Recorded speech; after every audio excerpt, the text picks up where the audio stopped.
अस्सलाम वालेकुम friends, how are you. आज मैं आप लोगों को स्ट्रॉबेरी योगर्ट बनाना बताती हूँ। बच्चे ये बहुत शौक से खाते हैं, उनके लिए बहुत फ़ायदेमंद भी होता है।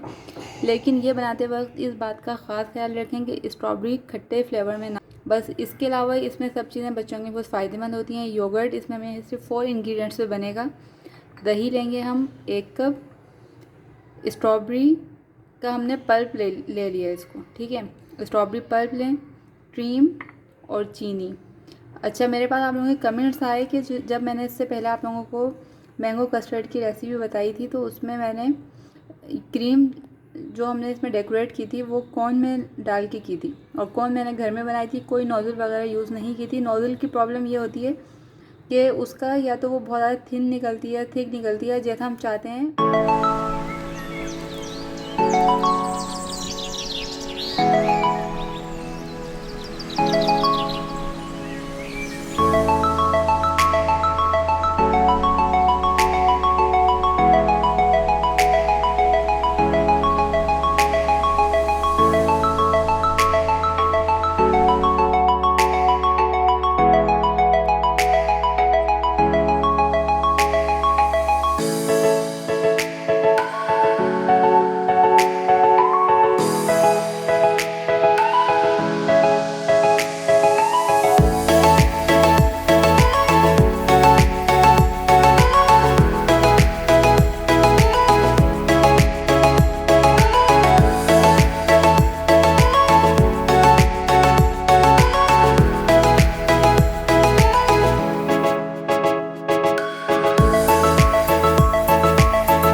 बहुत ही सिंपल और क्विक रेसिपी है, और आप लोगों की फरमाइश पर ही मैंने आप लोगों को एक बार फिर क्रीम की कोटिंग बताई है किस तरह से करें। तक के लिए इजाज़त दीजिए। टेक केयर, अल्लाह हाफिज़।